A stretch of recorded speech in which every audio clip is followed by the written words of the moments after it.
Good morning. It is currently 7:38 a.m. on Sunday, February 22nd, 2015. I'm Christiana Ellis and I just got up. This is 5 more minutes. So maybe I'll start today with the creativity accountability. In order to work as it should, I have to not only tell you when I have done stuff, but also when I have not.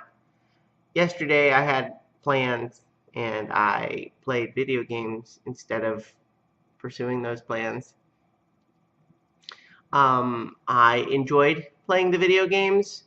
I'm suddenly imagining this like press conference from a politician who's been busted with something. He's like, I want the the American people to know that my heart was in the right place, but I am a human being. I do occasionally lapse in my better judgment and spend the afternoon playing video games instead of working on my latest work in progress from fiction writing. I'm very sorry. I'd like to apologize to everyone. And yeah, anyway, so I didn't end up working on that really at all. What I did do though is I played a bunch of the Grim Fandango Remastered on the PlayStation 4. I remember back when they first announced that they were going to do that, my jaw just dropped because I played that game and loved it when it was new. And I had thought about it and wanted to replay it so many times. But it was one of those weird PC games that was just not available anywhere. The problem was that even if you went on eBay and bought one of the original CD-ROMs of it, there was a quirk about the way it worked, that the way it was programmed, that made it that it didn't run properly on faster computers. And I guess there were ways around it, but I never quite managed to get all that figured out. And so this is an adventure game that really meant a lot to me back when I originally played it, and I had wanted to replay it since, but it had just kind of slipped through the cracks in a strange way, and I was so excited when they were bringing it back. And as I'm replaying it, it's been long enough that it's that perfect blend of things seeming familiar once they happen, but me not remembering them in advance. So it's really good. Anyone who's not familiar with the game at all, the basic premise is that it takes a lot of the mythology behind the Day of the Dead, Dia de los Muertos. In the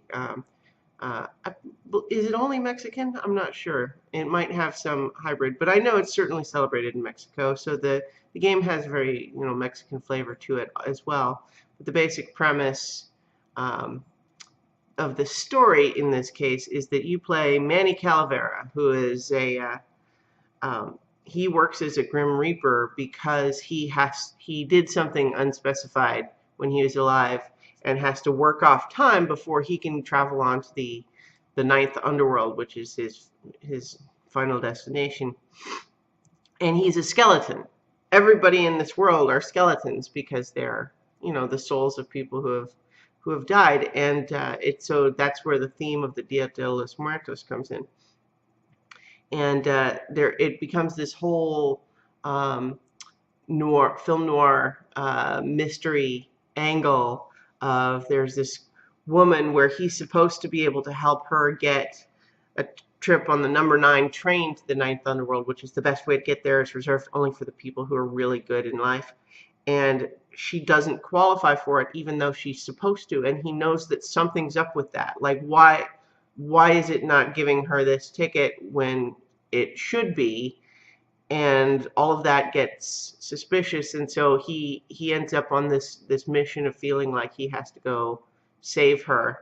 And it's this mystery with corruption and seedy characters and adventure, and it's just so fun. What I will say about it, though, is that especially especially if you are not used to some of those older school adventure games. Like this one is not even as bad as some of the old, text-based ones that were, could get really pretty ridiculous. But some of the puzzles, like I actually had to look up a walkthrough for a couple of things, even though I've done it before.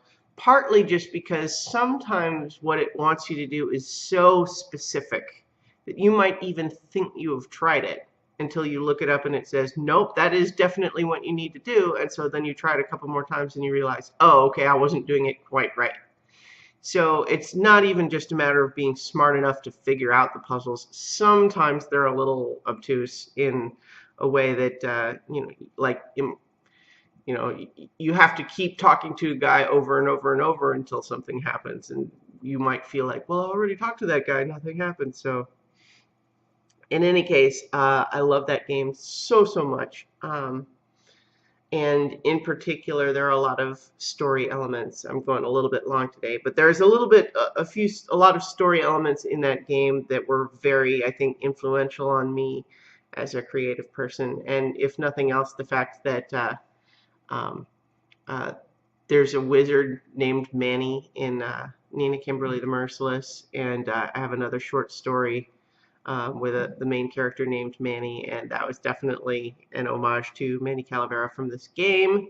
And in particular, the turn as the game goes from Act 1 to Act 2 in the game, the story beat there, which I won't spoil, just blew my mind as a kid. And such a great game. So I would recommend playing it. However, don't let yourself get too frustrated if you get stuck. Just look up a walkthrough. It's fine.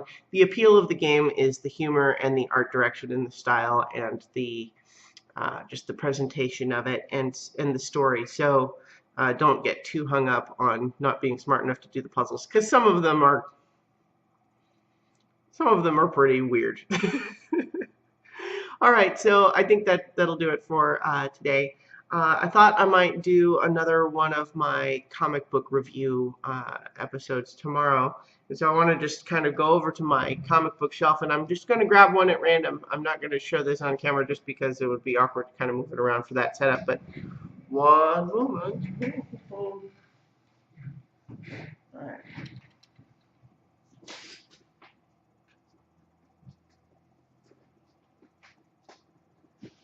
So what I've done is I reached in to the stacks. I reached into the stacks of comics that I have on my shelf, and I pulled out one at random, and it is the Sensational Spider-Man number 8 from September 1996.